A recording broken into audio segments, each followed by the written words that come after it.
Welcome back to Cityline. With me, I have somebody who, I think about that phrase, if you teach a man how to fish or a woman, this person probably wrote the manual on this. There is a movement here called Food is Free Washington. And it makes my heart sing just to even say that sentence. With me is the founder and executive director. Please join me in welcoming David Thompson. How are you? Very good, thank you. It's nice to be here. It's good to have you here on the comfy couch. So, before we find out what Food is Free Tacoma or Fig Share and Fresh Food Connect, I want you to take us back. When was that moment when you went, wait a minute, we can do better and I know how to do it? Well, it was when I had my garden was too large and I had way too much food to distribute. And I found there really wasn't a good avenue here in the city of Tacoma to distribute that food. So I found Food is Free on the internet, and I just loved the idea of it. Put a table out in front and share with your neighbors. Oh God, and that just warms my heart. My grandmother had a community garden across the street, and it was during a time that food and race were at a clashing point in the South. And she had a Food is Free garden for everybody. And I remember the lessons that she taught me about this. So you're like, I have all these tomatoes, I have all this zucchini, I'm making this up, I have all this lettuce, and you put out the first table, what happens? Well, it's actually all the lettuce wilted. I put a bunch of lettuce out there, and it was one of those hot spring days. Yep. And it wilted all the lettuce, and I learned to only put a little bit out at first. Right. And just it slowly built. I love that. How many years ago was that? That was 9 years ago. 9 years ago. So, when I think about the Food is Free movement, what comes to my mind is all the Food is Free tables I saw during COVID.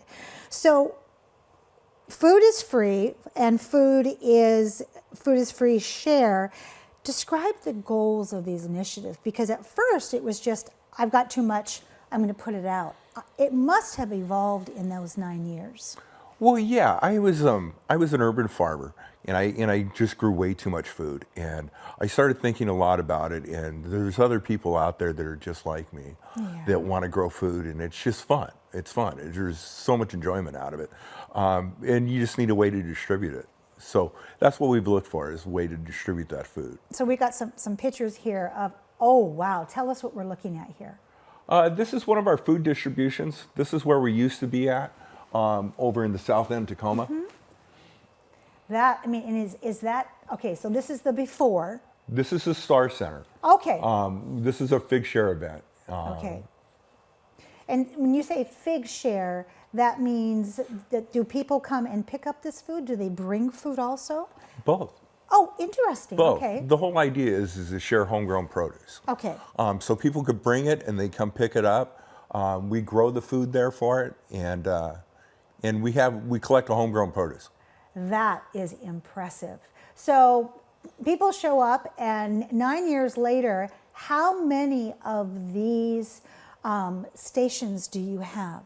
Well, there's 62 garden beds that I tend. Oh my gosh. Those are spread out around the city of Tacoma. I've got 16 in my house and 10 at another site. All the rest of them are just 2 and 3 beds at a site. We have 62 of those that we tend. I love that. So when you think about how this affects the local community, in those 9 years, boy, that is a big question for you to answer. Because 9 years ago, did we have the need that we have now when it comes to food insecurity in Tacoma? I believe we have. Okay. I believe we have. I saw a really spike during the COVID, and now it's come down a little bit, but it's starting to rise back up again. So we're starting to see a little bit more action. So how does the Fresh Food Connect support the Fig Share, and what role does it play in collecting food for people to put on their tables? Well, Fresh Food Connect is a Denver-based company, a nonprofit, that started an app for your phone. Oh. Where you could just go on your phone and you put in how much you want to donate, and that if you want it picked up, and you just use the app, and we're the distributor for Tacoma. Oh my gosh, that is incredible. So when you say Tacoma, is it the city of Tacoma or is it also Pierce County Incorporated? Yeah, we service all of Pierce County, Okay. but we have home pickup in Tacoma only. Okay, so let's go back to, like, for instance, the Proctor Garden. If I had a plot there, and let's say that I overplanted tomatoes, which is something I would probably do because I love tomatoes, and I suddenly thought, gosh, I've got to get these out. They're gonna, it's gonna be 85 degree and on the first day of summer today. How much time would you need to come get that from me? Well, we would prefer to pick them up. We have our share days on Wednesdays and Sundays. Okay. So we prefer to pick up on Wednesdays and on Saturdays. Okay. So we can come pick up at your house in Tacoma. If you live in the city of Tacoma, we'll come pick it up for free. That is impressive. And then, okay, so then well, here we are. Okay, here's some food is fruit and some picking up of plants. So in addition, people can pick up plants and plant in their own garden, it looks like. Oh, yes. We have plant starts giveaways. We do that every spring. It's to encourage people to plant a little extra and to give some for your community. So when I look at, like, I was going to ask you what are the challenges, and I'm looking at a challenge right now. I'm like, how do you overcome the challenge of raised beds, of tilling soil, of small postage size gardens that can barely breathe? How have you managed to overcome these things? Volunteers. Yeah. Volunteers are really the backbone of our project. They've been able to come out and help from doing food distributions and during COVID to helping build garden beds. Oh, I love that. So if somebody is wanting to have food is free or a fig share in their neighborhood, what are some things they have to think about? Well, the fig share is something that we hold ourselves Right. at 2 local parks. Okay. So you really wouldn't hold a fig share, but you could put a table up out in front of your house. Okay. But there is problems that come with tables. Tell us. Well, you have unsafe food donations that'll happen, and they happen in the summertime. I've seen milk put on the tables before, right in the middle of summer. So the tables, you have to work the table and constantly be monitoring it. But you can go and set a table up, or you can just give it to us, and we'll have our fig share events. We take the 2 fig share events. We've kind of focused them to South Tacoma, where South Tacoma is a food desert. So Yes. we focused it on the South Tacoma. So we go to Wapato Hills Park on Sundays, and we go to the Star Center on Wednesday evenings. Oh, I love that.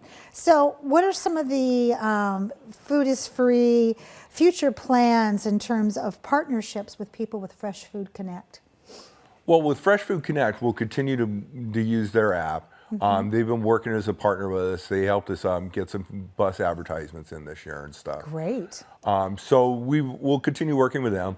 We'll continue working with Me Centro for our Tuesday food giveaways. We give food away at 10th and M Street I love that. every Tuesday at 10 o'clock. So we have the food distributions. We'll continue on with our, well, actually, we have a new program that we've got, the Small Sustainable Tacoma Commission gave us the grant. Well, thank you to them, yeah. Yes, and so we're going to have a bicycle courier program. Oh my gosh. So we're going to get a bicycle, and it's going to work Hilltop and Central District to pick up those homegrown produce donations. That puts our carbon footprint down to almost 0. I love this. Okay, so this is what I'm thinking. The next time we have you on, which there is going to be a next time, I'm thinking that we fill up this table with produce. And I'm also thinking that we maybe call in maybe like Sean Tibbetts from Fernhill and have him do some really good salads or something like that. So people understand, we've done before, how to keep vegetables fresher longer. And even I, thinking I knew everything about vegetables, I learned some things too. So I think that's the next thing that we have to have done. And then if people want to volunteer, we've been showing the website underneath your face. Is that enough connection for them to get that done? Yes, at the website you could volunteer. You could sign up as a volunteer.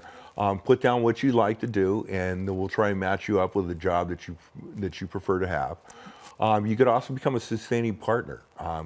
Sustaining partners are very important to us. That's what pays our everyday expenses, like car insurance and Gas. gas Yeah. and repairs and all that. So becoming a sustaining partner is very important to us. They're the backbone of our project. I love that. Stand in the solution, absolutely. All right, my friend, I cannot thank you and the people who help you put this on, the volunteers, the people who stay awake at nighttime and go, there are people who are hungry in this city. What can I do to help them? You are one of those people. You shine very brightly. Thank you from the bottom of my heart for feeding us with spiritual food, because that's what you do. And I want you back on sooner than later. Deal? Okay, deal. All right. I think that's Courtney Akoff over there in the Cityline Comfort Cafe, along with Mira and Lincoln. So we're going to find out what they're up to. We'll be right back after this quick break.